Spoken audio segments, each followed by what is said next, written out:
세상에 참 많은 자랑거리가 있습니다만 저는 여러분과 저의 가장 큰 자랑이 우리가 하나님의 사람이다 라는 그 자랑이라고 믿습니다. 디모데전서 6장 11절 말씀을 보면 바울이 디모데에게 이렇게 얘기하거든요. 너 하나님의 사람아. 예수 믿는 사람으로서 이것처럼 감사한 말이 어디가 있을까요? 너 하나님의 사람아. 하나님의 사람, 하나님 옆에 있는 사람, 하나님과 동행하는 사람, 하나님의 품 안에 있는 사람, 하나님의 능력으로 사는 사람. 너 하나님의 사람아. 우리 같이 인사하실까요? 당신은 하나님의 사람입니다. 같이 인사하십시다. 시작. 당신은 사람입니다. 아멘. 하나님의 사람은 푸른 나무와 같다고 생각을 해요. 이게 나무들이 푸르잖아요. 푸른 잎이 있으면 그 밑에 가면 막 한여름에 가면 이렇게 시원하잖아요.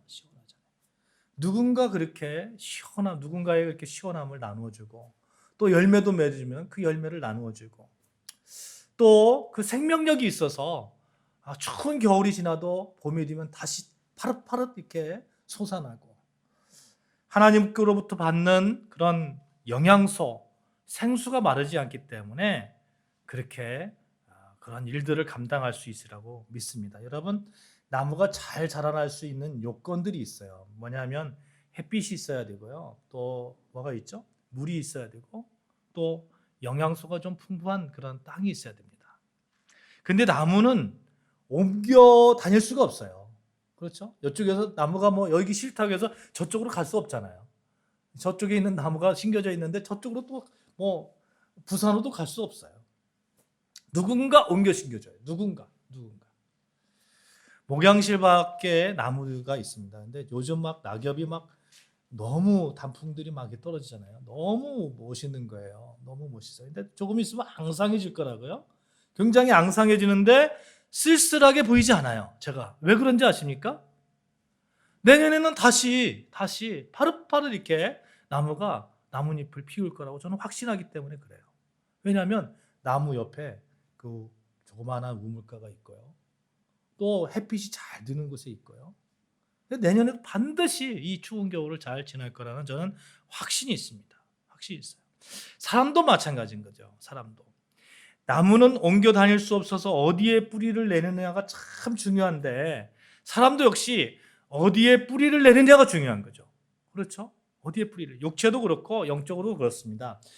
여러분, 육체의 필요를 위한 그런 조언들이 있어요. 예를 들어서 이런 거예요. 부자가 되려고 하면 부자 옆에 있어라. 이런 것도 어떤 육체의 필요를 위해서 하는 말이잖아요. 영적으로도 똑같은 말이 이렇게 적용될 수 있어요. 평화를 얻으려면 평화가 있는 곳에 가라. 영적으로. 그렇잖아요.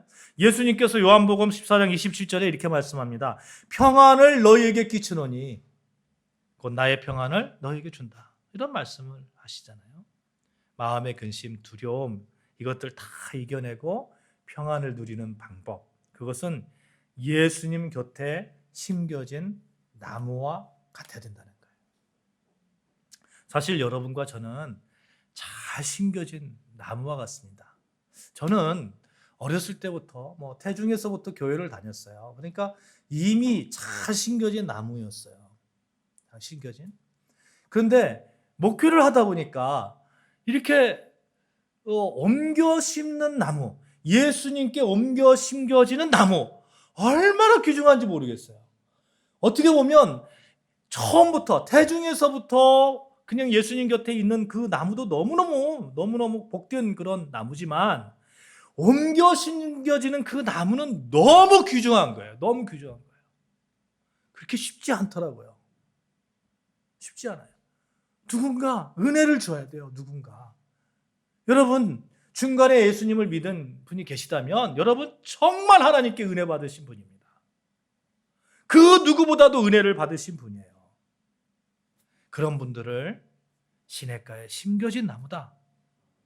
시편 1편에 이렇게 얘기하잖아요. 여러분 우리는 하나님의 시냇가에 심겨진 하나님께 생수를 공급받는 그래서 그것으로 인해서 그것으로 끝나는 것이 아니라 그 공급을 하나님께로 받은 그 공급을 누군가에게 나누어 줄 수 있는 왜냐하면 우리가 받은 공급은 차고 넘치기 때문에 아무리 이렇게 나누어줘도 마르지 않기 때문에, 고갈되지 않기 때문에, 그것이 하나님의 사람이 사는 방법이고 심겨진 여러분과 제가 사는 방법이죠. 시냇가에 심겨진 여러분과 저는 그렇게 살아가시려고 믿습니다. 그 의미를 담아서 우리 같이 찬양합시다. 너는 시냇가에 심은 나무라. 같이 찬양합니다. 너는 시냇가에 심은 나무라.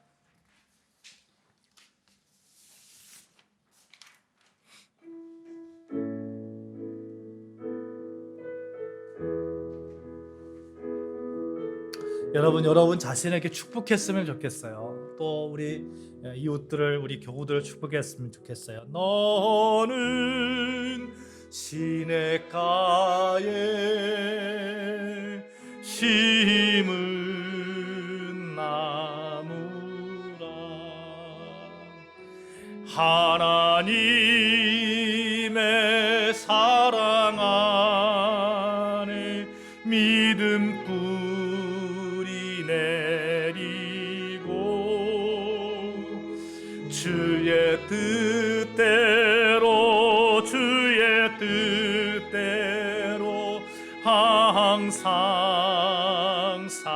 살리라. 나는 시냇가에 심은 나무라. 나는 시냇가에 심은 나무라. 하나님의 사랑 안에 믿음 뿌리 내리고 주의 뜻대로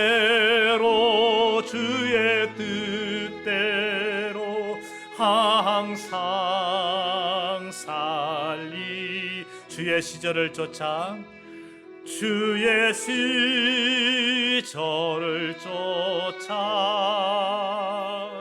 구원 열매 맺으면 주의 영화로운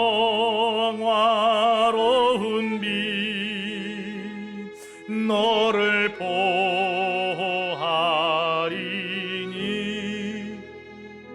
주의 뜻대로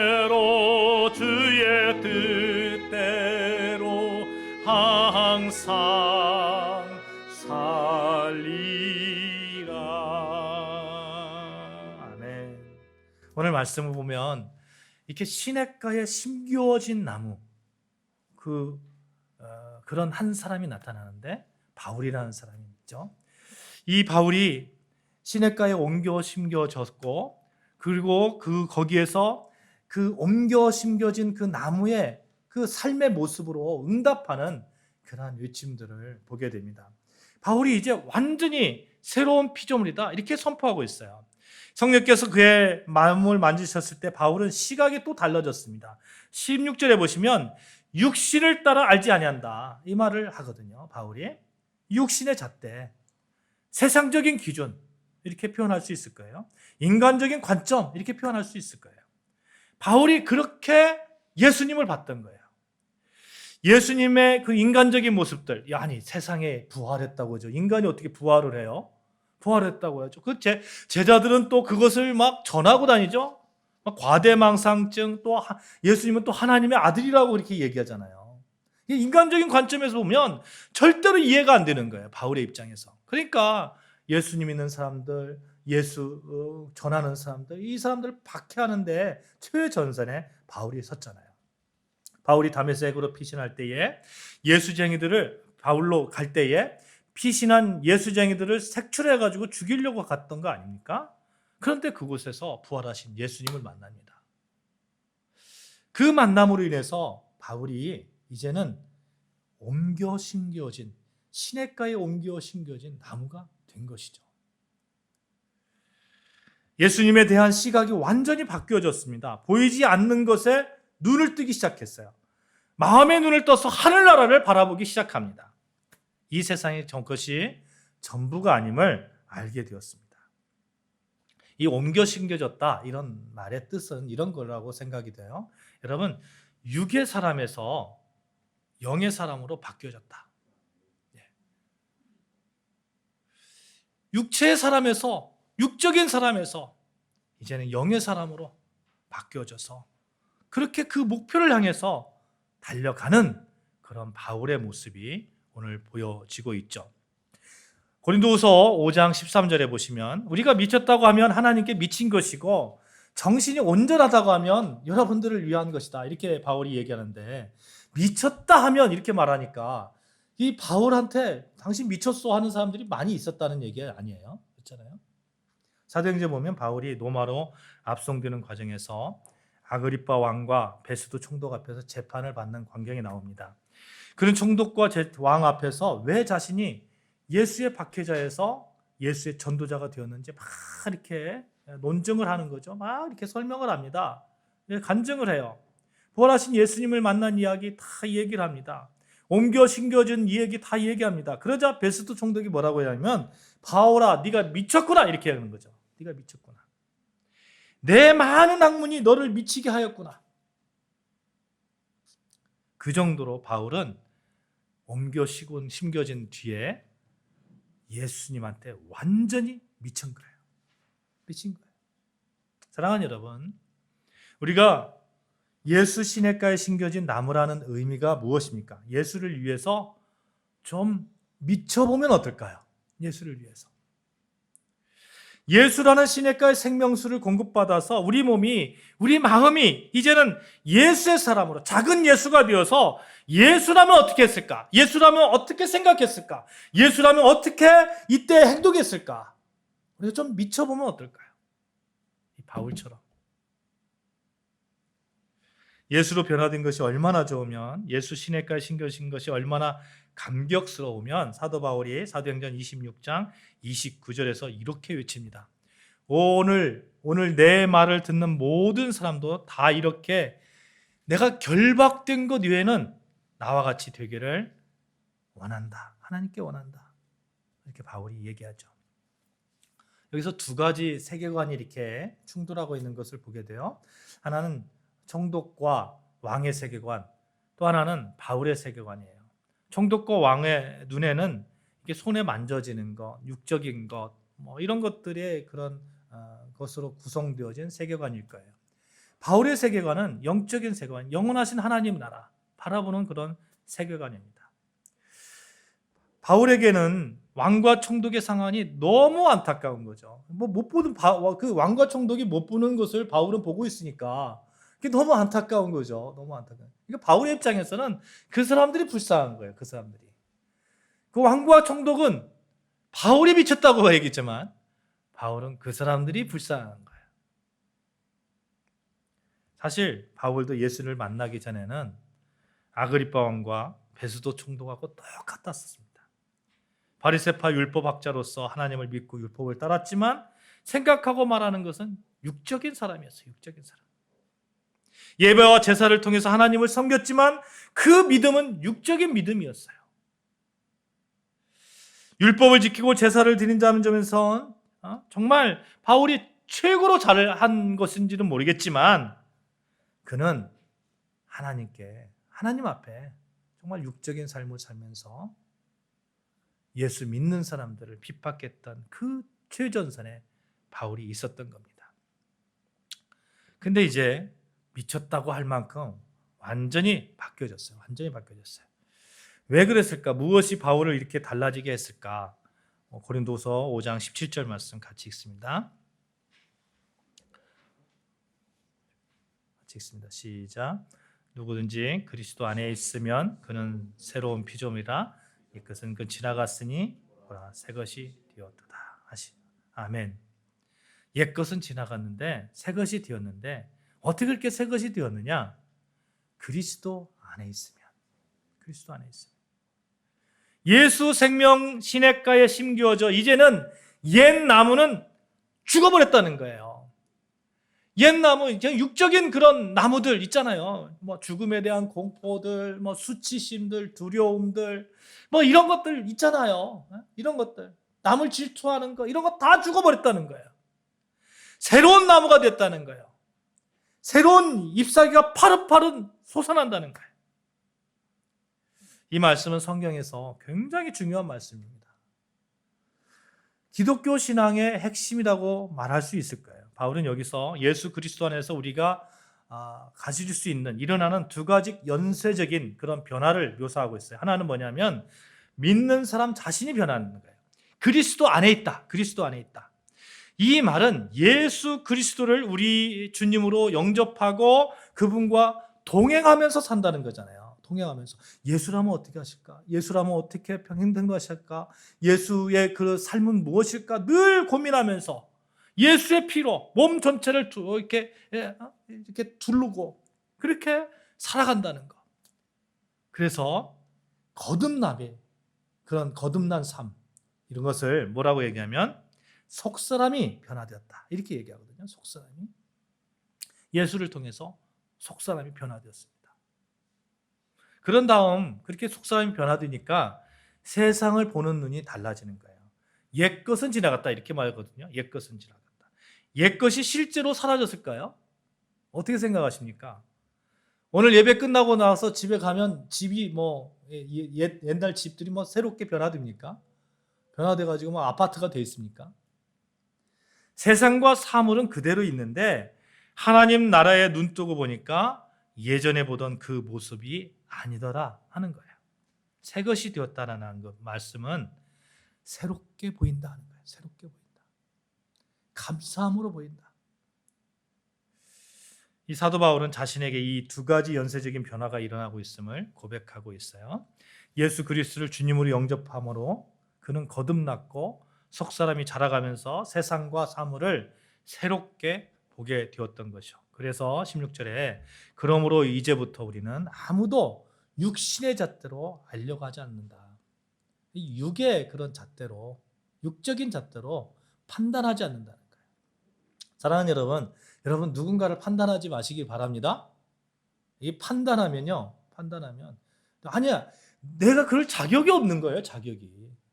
그러면 누군가를 판단하지 말라는 얘기는 누군가도 되지만 또 한편으로는 자기 자신은 될까요? 안 될까요? 내 자신을 판단할 수 있는 분은 우리 하나님입니다. 하나님이에요. 그래서 내가 좀 외로움 가운데 있고 내가 좀 외적으로 좀 이렇게 못 갖춘 것이 있더라 하더라도 못 가진 것이 있다 하더라도 내 자신을 이렇게 판단하지 마시기 바랍니다. 나는 하나님의 이렇게 생각하면 돼요. 나는 하나님의 사랑받는 하나님의 자녀다. 한번 우리 고백해 볼까요? 나는 하나님의 사랑받는 하나님의 자녀다. 시작. 나는 하나님의 사랑받는 하나님의 자녀. 누가 감히 나를 판단하지 못하게 해야 됩니다. 거기에 누가 나를 판단하더라도 거기에 흔들릴 필요가 하등의 이유가 없는 거예요. 여러분 왜 사람들이 우울증에 걸리고 왜 그렇게 힘들어하고 왜 그렇습니까? 관계 속에서 그러잖아요. 관계 속에서. 사랑과의 관계 속에서 그러잖아요. 사랑과의 관계 속에서 막 상처를 받는 거예요. 누군가 나를 판단하면 막 상처를 받는 거예요. 그런데 그럴 필요 없다는 거예요. 나를 판단할 수 있는 분은 오직 하나님 한 분이시라는 거예요. 여러분, 그러니까 당당하게 서시기를 바라요. 흔들거리지 마시기를 바랍니다. 바울이 그랬던 거예요. 바울이. 이제 자기 자신뿐만 아니라 남들도 역시 이렇게 육적인 눈으로 바라보지 않습니다. 그러니까 당당할 수 있었던 거예요. 당당하게 예수님을 전할 수 있었던 겁니다. 이 생명, 예수 생명 시냇가에 심겨진 나무는 이렇게 당당함이 있는 겁니다. 당당함이 있어요. 그럴 때 세상이 또 달라 보이죠. 그럴 때 겉사람에서 일어나는 일들을 새로운 시각으로 바라보게 되는 겁니다. 하나님 나라를 보지 못할 때는 고난은 그저 고생뿐이었을 거예요. 그런데 하나님 나라를 보고 나면 고난이 오히려 나에게 유익이다 하는 그런 믿음이 생기는 것이죠. 사랑하는 여러분 예수 생명 시냇가에 심겨진 나무입니다. 이제 예수 안에 머물며 살아가는 분들이에요. 이제는 예수의 말씀에 그 은혜로 살아가는 분들입니다. 예수가 능력이 됩니다. 예수가 여러분의 삶을 풍성하게 하는 것이죠. 이런 여러분과 저 풍성한 나무로 자라면서 그렇게 살아가는데 하나님께서 그런 나무에게 원하시는 것이 있습니다. 그게 열매입니다. 열매라고 표현할 수밖에 없어요. 나무가 있는데 나무가 열매를 맺는 나무에서 열매를 맺어야 되는 거잖아요. 여러분과 저는 열매를 맺는 나무예요. 열매를 맺는. 이 열매를 맺기 때문에 침묵할 수가 없고 이렇게 나아가는 겁니다. 뭔가 이렇게 예수가 원하는, 예수님이 원하는 그런 열매를 맺기 위한 몸부림이 있는 거죠. 사도 바울이 그 열매를 뭐라고 얘기했냐면 오늘 본문에 보니까 화해시키는 일이다 이렇게 얘기합니다. 화해시키는 일. 여러분과 저는 화해시키는 사람이에요. 18절 19절 말씀 같이 읽겠습니다. 같이 읽습니다. 시작. 모든 것이 하나님께로부터 났으며 그가 그리스도로 말미암아 우리를 자기와 화목하게 하시고 또 우리에게 화목하게 하는 직분을 주셨으니 곧 하나님께서 그리스도 안에 계시다 세상을 자기와 화목하게 하시며 그들의 죄를 그들에게 돌리지 아니하시고 화목하게 하는 말씀을 우리에게 부탁하셨느니라. 아멘. 우리의 직분이 뭐라고요? 화목하게 하는 직분이라는 거예요. 우리의 직분이 뭐냐면 저쪽 척박한 땅에 있는 그 심겨진 나무들을 그들에게 예수를 전해서 그 나무를 생명수가 있는 그곳에 옮겨 심겨지는 그 작업에 여러분과 제가 그 직분이 있다는 거예요. 하나님과 화해시키는 그 일에 여러분과 제가 그 직분이 있다는 거예요. 아니 목사만 그 직분이 있습니까? 어느 교회 분들은 그렇게 얘기해요. 아니 교회가 부흥 안 되니까 목사님 탓을 하더라고요. 아니요. 목사만 그렇지 않습니다. 똑같이 성경 앞에서 똑같이 여러분과 저 또한 마찬가지고 여러분 또한 마찬가지로 똑같이 그 사명이 있는 거예요. 그 직분이 주어졌습니다. 사랑하는 여러분, 여러분과 저는 화목의 사도입니다. 그리스도인을 산다는 것은 화목의 사도로 산다는 의미입니다. 그 의미를 소중히 여기시기를 주님의 이름으로 축복합니다. 아멘. 예수 그리스도를 주님으로 영접할 때 우리는 하나님의 자녀로 받아들여지죠. 하나님과 우리 사이를 갈라놓고 있던 그런 어떤 장벽들 이것들이 다 무너지고 하나님과 화해됩니다. 그 화해된 상태에서 나만 화해되는 게 아니라 누군가에게 또 화해시키는 하나님과 화해시키는 그 직분이 나에게 주어졌다는 것. 이게 너무너무 감사하고 너무너무 은혜인 거죠. 이런 것을 사도 바울이 20절에 보면 우리는 그리스도의 사신이다 이렇게 표현하거든요. 사신. 사랑하는 여러분, 여러분과 제가 왜 예수 생명 시냇가에 심겨졌는지 그걸 바로 알아야 됩니다. 우리는 그리스도의 사신이라는 거예요. 사신. 하나님 나라의 사신. 하나님과 화목하게 하는 그 열매를 사모해야 됩니다. 죄로 말미암아 잃어버린 예수 나라 국적들을 찾아주는 그 일에 여러분과 제가 그 한가운데 있는 거예요. 예수 믿는다는 것은 그것입니다. 주일날 와서 예배드리고 이것도 너무너무 중요합니다만 내가 예수 그리스도를 주로 고백하고 있습니다. 이 고백도 너무너무 중요합니다만 이 그리스도의 사신으로 사는 것은 정말 이건 놓쳐서는 안 되는 그리스도인의 의무이죠. 코로나로 인해서 참 교회들이 어려운 가운데 있습니다. 아니 사회 전반적으로 모두 어렵다고 해도 과언이 아니에요. 제가 사는 동네에 그 가게들이 보면 반절 정도 문을 닫았어요. 그 정도로 어려운 그런 상황에 지금 우리가 놓여 있습니다. 부익부, 빈익부는 정말 더 커져가고 있죠. 이런 어려운 상황 속에서 교회들이 문을 닫는 그런 상황들이 속출을 합니다. 사실 우리 교회도 썩 그렇게 지금 상황적으로 그렇게 좋은 상황은 아니에요. 근데 언젠가 기도 중에 계속 기도하는데 말씀드렸듯이 하나님께서 세밀하게 음성을 주시는 거예요. 가장 어려울 때 선교하라. 하나님 가장 어려울 때. 그 말씀에 순종해서 우리가 정말 힘을 합해서 2랩들을 드렸던 과부의 심정으로 우리가 조금씩 아주 조금이라도 선교 활동을 하고 있습니다. 제가 이렇게 설교 말씀을 전하니까 선교비를 이렇게 내시는 분들이 교회에 생겼어요. 너무 감사한 거예요. 너무 감사해요. 아주 작은 힘이지만 그것을 통해서 누군가를 예수 생명 시냇가 나무로 옮겨 심을 수 있는 그 작업이 할 수 있다면 정말 감사한 것이 아니겠습니까? 우리가 그 일을 감당하고 있다는 그것이 너무 감사하지 않습니까? 아무리 어려운 상황 속에서라도 그 일을 감당하고 있다는 것에 긍지가 느껴지지 않으십니까? 사랑하는 여러분, 이제 말씀을 맺습니다. 여러분과 저는 예수 시냇가에 심겨진 나무입니다. 우리의 미래는 밝습니다. 그리고 앞으로 더 잘 될 것입니다. 그런 희망의 미래를 바라보면서 화목하게 하는 그 일, 그리스도인의 사신, 여러분과 저라는 그 사명을 절대로 놓치지 마시기 바랍니다. 그 신분을 기억하고 그 신분에 걸맞게 살아가도록 힘쓰시기를 바랍니다. 주님께서 그렇게 사는 분들을 찾으시고 계십니다. 11월은 추수의 계절이죠. 누군가를 예수 시냇가에 옮겨 심는 저와 여러분 되시기를 주님의 이름으로 축원합니다. 아멘. 우리 같이 그 소망을 담아서 물이 바다 덮음 같이 찬양하겠습니다.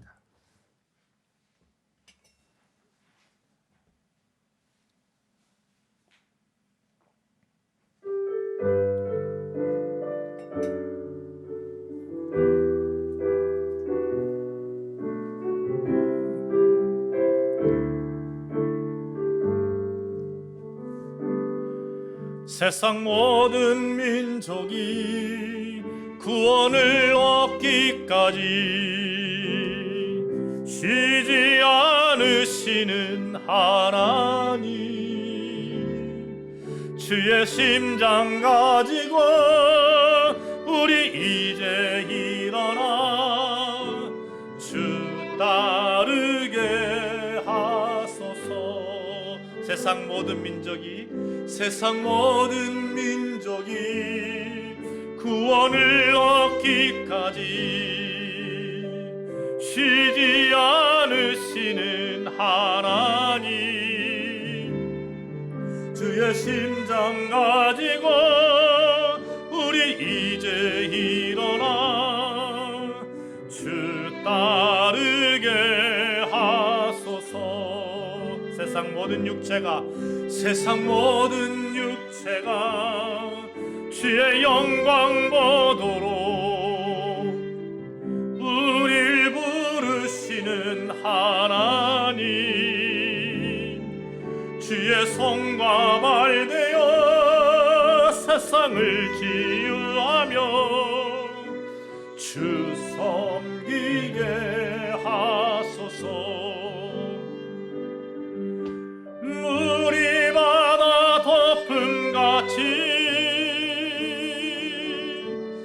여호와의 영광을 인정하는 것이 온 세상 가득하리라. 물이 바다 덮음같이 물이 바다 덮음같이 보리라. 그날에 주의 영광 가득한 세상, 우리는 듣게 되리. 온 세상 가득한 이의 함성, 물이 바다 덮음같이 여호와의 영광을 인정하는 것이 온 세상 가득하리라. 물이 바다 덮음같이 물이 바다 덮음같이